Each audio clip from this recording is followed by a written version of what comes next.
Hey guys, this is John with the FJ Cruiser channel. I just went to Houston to visit my family and to pick up my brand new Shrockworks bumper. Now I figured this was a good opportunity to hang out with my brother and to work on this install together. So with that said, I'd like to just give him a quick shout out and a quick thanks to my brother Louie for helping me install this bumper. Now this video will basically cover the removal of the stock bumper and the install of my new bumper. Now the installation process of aftermarket bumpers is pretty straightforward, so I'm going to try to keep this video as short as possible. This video was really meant more on showing you the final product, note any issues that we had along the way, any special modifications that we had to do to install the bumper, and finally just to give you my feedback on the installation instruction and basically the overall satisfaction of my new Shrockworks bumper. So with that said, kick back, relax, and enjoy the video.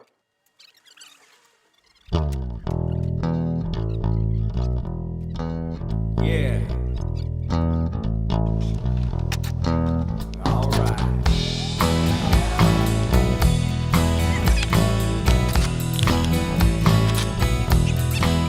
I'm gonna shake down the avenue, slide past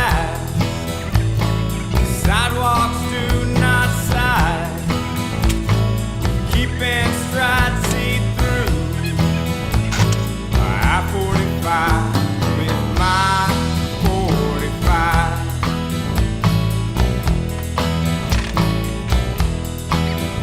With my 45.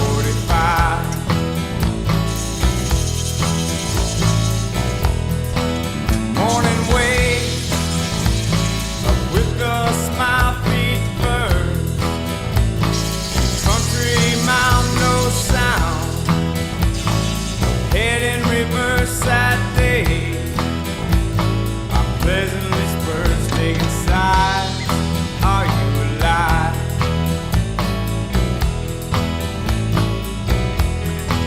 Taking sides. Are you alive?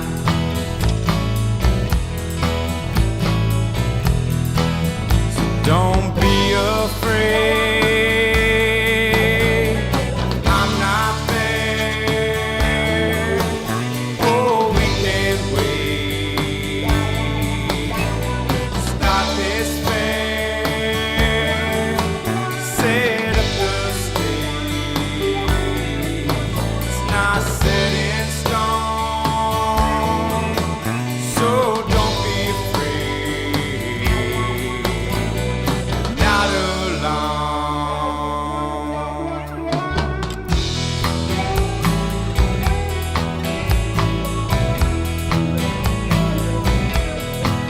Sprinkled north, like the sun misses right, take a ride.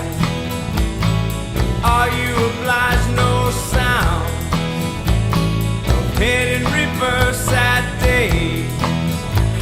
I'm pleasantly spurs, taking sides.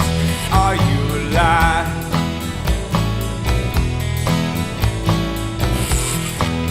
Taking sides. Are you alive?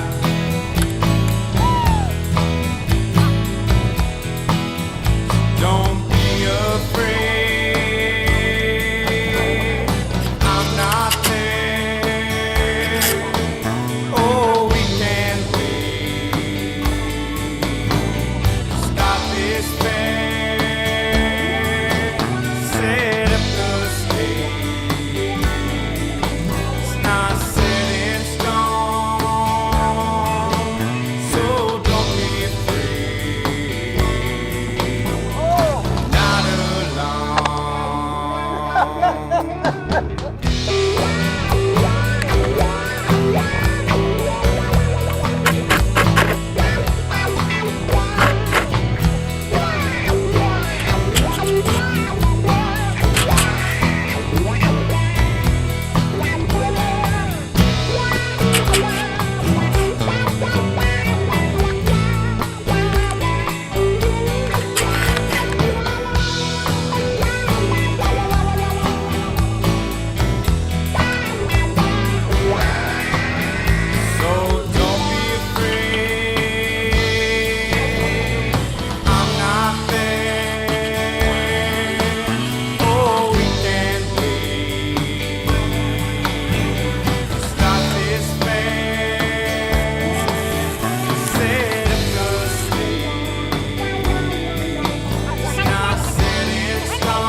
Well, guys, my memory card on my camera filled up and my battery died, so I couldn't get any footage of the installation of the aluminum guard on the bottom side of the bumper, but that was the easiest part of the entire project.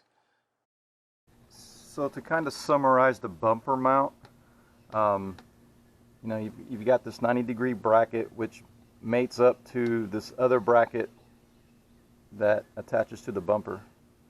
So basically you reuse the 4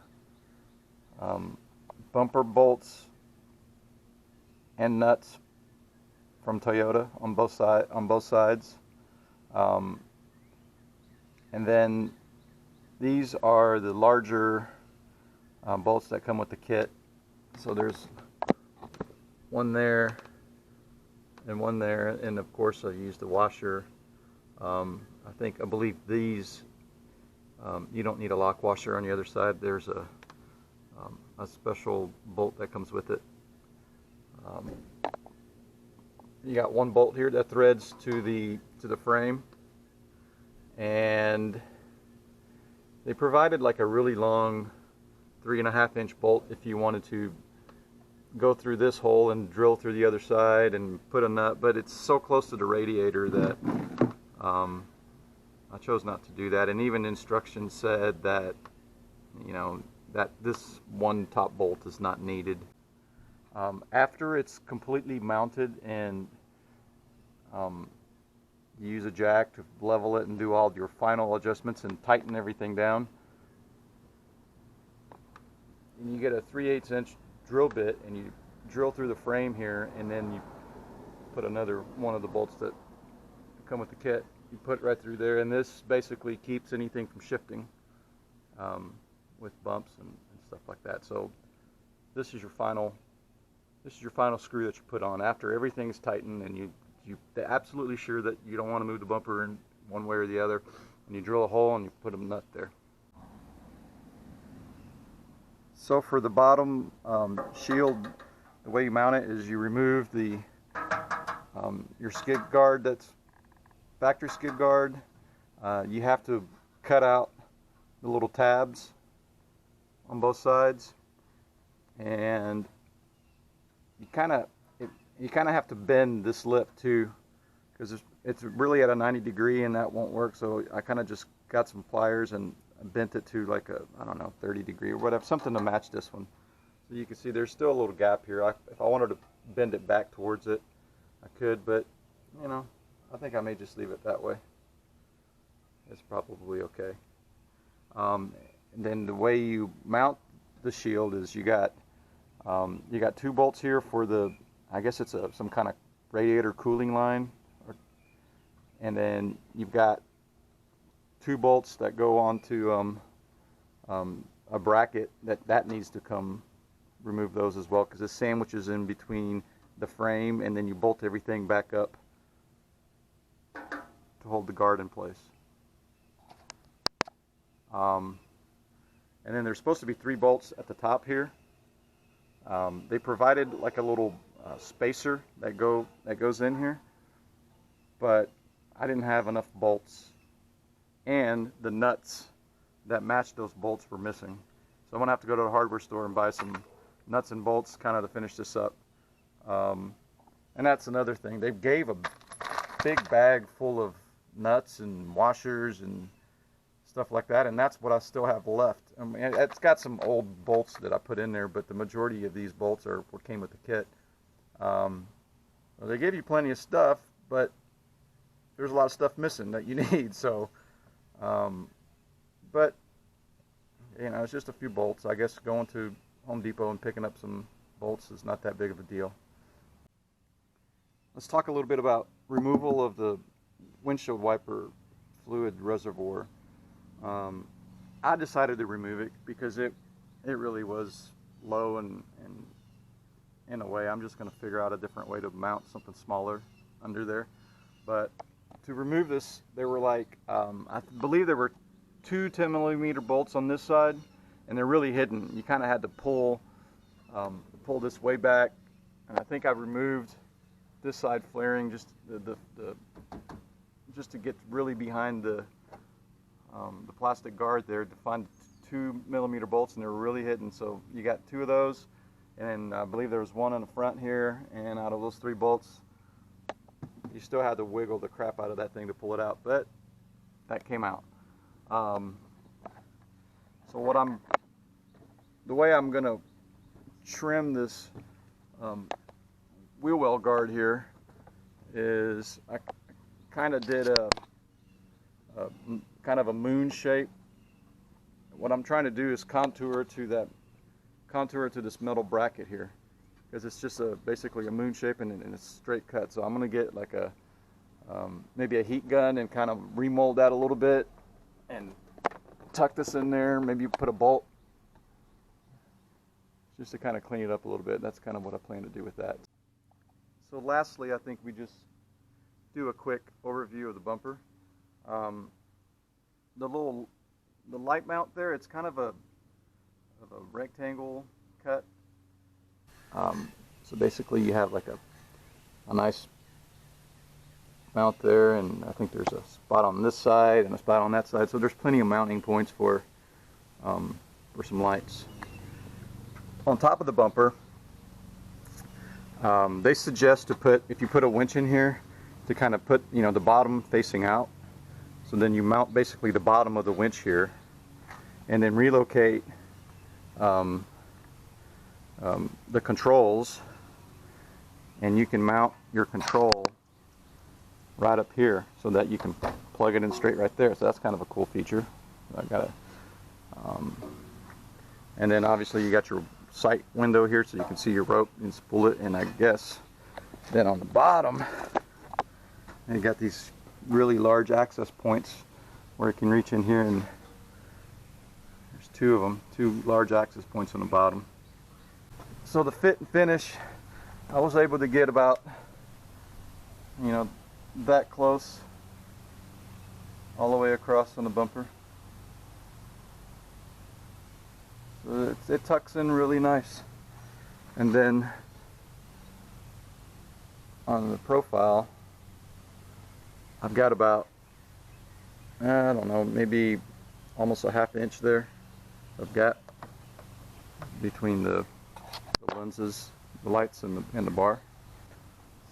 So I don't know, I like it. It kind of tucks in. It's not too obtrusive, and that's it. This bumper itself is super stout.